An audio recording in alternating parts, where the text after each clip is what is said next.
Bonjour et bienvenue à tous sur la chaîne officielle d'Erobiwara, ton équipage préféré de ton manga préféré, et on parle toujours de One Piece. Alors ici God Usopp, maintenant vous me connaissez, c'est bon, vous avez vu la vidéo de présentation, si vous n'avez pas vu, allez la voir, ça vous dit plus ou moins ce qui va se passer sur cette chaîne.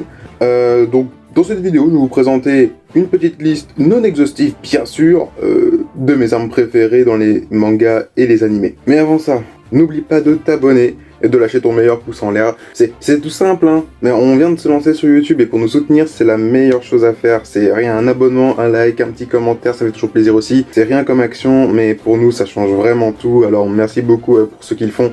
D'ailleurs, j'ai lu vos retours sur la vidéo de présentation, je suis très content que ça vous ait plu dans l'ensemble. J'ai vu plus ou moins ce qui clochait, j'ai essayé de réajuster le tir, je sais pas trop si ça se remarque bien. J'espère que le son aussi sera correct cette fois-ci, mais normalement ça devrait aller. Restez jusqu'à la fin de la vidéo parce que je lirai quelques-uns de vos commentaires et j'y répondrai. Donc oui, ça sert à quelque chose de commenter. Bon, sur ce on commence. 5 armes que j'adore dans les mangas et les animés. C'est parti. Alors en numéro 1, j'ai choisi la lame boomerang de Malik César dans Tales of Grace F. Je sais, c'est un peu de la triche de parler d'un jeu vidéo, mais je l'ai vraiment très vite dessus parce que je voulais absolument en parler. J'ai beaucoup hésité avec la double lame de Hubert Oswell, que je trouve très intéressante aussi, mais ça allait faire doublon avec un autre duo d'épée dont je parlerai plus tard dans la vidéo. Mais bref, Malik César c'est le mentor, le sensei d'Asbel Lant, le personnage principal. C'est un chevalier qui est dans le métier depuis longtemps. Alors il justifie sous le ton de l'humour que s'il utilise une lame boomerang, c'est parce que ça le saoule d'entraîner les jeunes à l'épée. Mais à mon avis, on peut y voir une autre interprétation. Le tout sans spoiler bien évidemment, mais je vous en conjure, allez jouer à ce jeu parce qu'il est vraiment exceptionnel. Malik utilise une lame boomerang qui maintient les ennemis à distance, comme pour dire qu'il souhaite se tenir à l'écart des problèmes, mais que ces derniers finissent toujours par revenir le hanter. Il le dit lui-même, il est plein de remords vis-à-vis du nombre de vies qu'il a dû prendre tout au long de sa carrière de chevalier. Et quoi de mieux pour symboliser son état d'esprit qu'une lame qu'il doit jeter et qui revient contre son gré? Non, c'est brillant, c'est vachement bien pensé je trouve, donc voilà, vous devez jouer à ce jeu, c'est incroyable, c'est d'une philosophie, d'une poésie. Pour moi, ça n'a pas d'égal. En numéro 2, j'ai choisi de mettre le Kikoku de Trafalgar Law dans One Piece. Alors, j'ai hésité avec le Wado Ishimonji de Zoro, mais je préfère le Kikoku de Trafalgar Law, qui est une de mes lames préférées esthétiquement parlant. Elle a une taille démesurée à l'image de l'ambition de Trafalgar Law, qui est de faire tomber le Yonko Kaido, et en plus, ça s'accorde trop bien avec son fruit du démon, qui est mon préféré de tout One Piece. Son ambition, ses objectifs, qui durent depuis des années maintenant, ont toujours l'air hors de portée, hors de sa rue. Mais depuis l'arc Wano qui est en cours, on est en droit de se dire que son objectif se trouve enfin à sa portée, et qu'il peut le toucher non pas du bout des doigts, mais du bout de son épée. Ouais, ça ne veut rien dire, mais je trouve ça trop stylé. Voilà, c'était mon petit moment fanboy. Et bon, maintenant on revient dans le vrai bail. Numéro 3. L'équipement tridimensionnel dans Shingeki no Kyojin. Alors, on ne présente plus cet équipement qui relève pour moi du génie créatif. Des jetpacks avec des lance-grappins propulsés au gaz, c'est génial. Par contre, je voulais impérativement le mettre dans ma liste, mais il faut avouer que j'étais plutôt paumé, parce que narrativement parlant, je ne trouvais pas grand chose à dire. Alors évidemment, il y a ce côté symbole, défense de l'humanité, contre les titans en dehors des murs et tout, mais j'ai cherché en fait, est-ce qu'il n'y a pas une autre symbolique derrière? Et c'est là que j'ai compris. Le jetpack est connu dans la culture populaire comme étant un pas de géant dans le fantasme de l'homme qui souhaite s'envoler. Et le sens de voler dans l'univers de Senka est ultra important car il fait bien souvent écho à la liberté. Et les personnes les plus proches de la liberté seraient alors ceux qui te serviraient le plus de l'équipement tridimensionnel, à savoir le bataillon d'exploration. Donc Eren, Armin, Mikasa, toute la clique quoi. D'ailleurs, abonnez-vous pour ne pas manquer les prochaines vidéos sur SNK, elles arriveront très vite et elles seront toutes de très bonne qualité. Là déjà, je vous sors une dinguerie, mais pour les dingueries qui vont suivre, vous n'êtes pas prêts.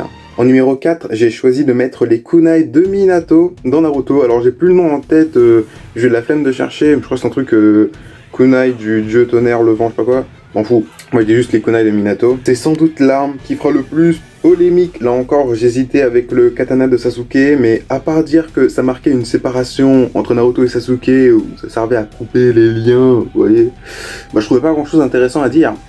Les kunai de Minato sont beaucoup plus intéressants, ils sont très esthétiques et sont tous marqués par un jutsu de téléportation. Ces kunai ont 3 branches, on pourrait aisément se dire que c'est pour représenter le côté familial de Minato, avec Minato, Kushina et leur enfant Naruto.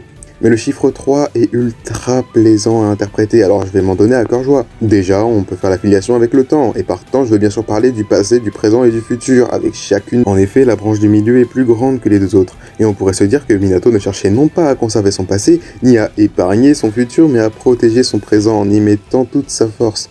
C'est d'ailleurs pour ça qu'il a intégré une marque de téléportation dessus. C'est encore plus intéressant dans la mesure où l'on se dit que la téléportation entraîne une modification de quoi? Eh bien de l'espace-temps. Oui, c'est puissant. Mais tu n'es pas prêt pour la dinguerie que je te sors juste après, là. En numéro 5, j'ai choisi les épées de Lloyd Irving dans Tales of Symphonia. Je sais que bon nombre d'entre vous ne savent pas ce qu'est Tales of Symphonia. C'est un animé de 13 OAV qui sont disponibles sur YouTube en plus. Et pour moi, c'est à mon sens l'animé le plus sous-coté de l'histoire de tous les animés. En plus, ils se sont saoulés à le produire et tout. Ils ont mis 5 ans juste pour faire 13 OAV de très bonne qualité, de très bonne facture. Et c'est inconnu au bataillon. Et je trouve ça triste parce que c'est un animé excellent. Vraiment. Alors, allez me le regarder. De suite. Enfin, pas de suite. Terminez la vidéo, après vous allez le regarder. Évidemment, je vais pas spoiler. Voilà. Enfin bref, on retourne au sujet. Dès le début, on nous fait comprendre, notamment avec le personnage de Kratos, qui fait office de mentor, que Lloyd n'est pas assez fort pour les maîtriser et le battre. Mais la symbolique autour de ces armes prend tout son sens lorsqu'on considère le fait que ces épées ont été forgées par son père adoptif avant qu'il ne parte à l'aventure. Ces épées incarnent la responsabilité et le devoir de Lloyd dans sa quête qui est de protéger Colette durant son périple.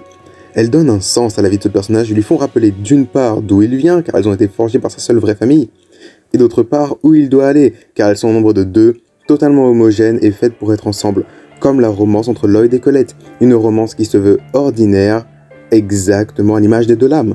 Oui, je sais que c'est trop fort, je sais, mais c'est très simple, j'aurais pu faire ça avec chacune des armes de Tales of Symphonia, tellement c'est bien foutu, tellement c'est bien écrit, c'est pertinent, ça va droit au but, c'est grandiose, c'est virtuose Tales of Symphonia, et t'as personne qui connaît ça, mais ça me rend fou en fait, donc allez le regarder. C'est déjà la fin de cette vidéo, alors merci beaucoup de l'avoir suivi jusqu'au bout. Comme promis, je vais vous lire juste 2-3 commentaires de la dernière vidéo. Alors je dis 2-3 commentaires parce qu'en fait ils se ressemblent tous dans l'ensemble. Vous êtes vraiment juste trop sympa quoi, trop gentil. Donc c'est parti. Alors on a ISH officiel qui nous dit bien joué, et ben merci beaucoup franchement. Moi j'ai eu plein de commentaires comme ça en fait, qui m'ont dit bien joué, c'est trop bien ce que t'as fait, génial, etc. Même des commentaires en privé sur mon Instagram qui m'ont dit bah incroyable, God Usopp, c'est trop cool et tout, ouais. Bah merci beaucoup, franchement, vous êtes vraiment trop sympa. On a notre capitaine qui s'est faufilé dans les commentaires de la dernière vidéo, je vous invite à aller la retrouver et n'hésitez pas à liker ses commentaires ou à dire « et je viens de la part de God Usopp » et tout. Et pour finir, on a AviQ qui nous dit « on aime tout ». Oui, et ben tant mieux mec, c'est ça qui nous aide à progresser, je vous le dis. Abonnez-vous, lâchez votre meilleur pouce en l'air, dites-moi si vous avez bien aimé cette vidéo, ce que vous aimeriez voir sur la chaîne. Et puis voilà, Jana les Nakama.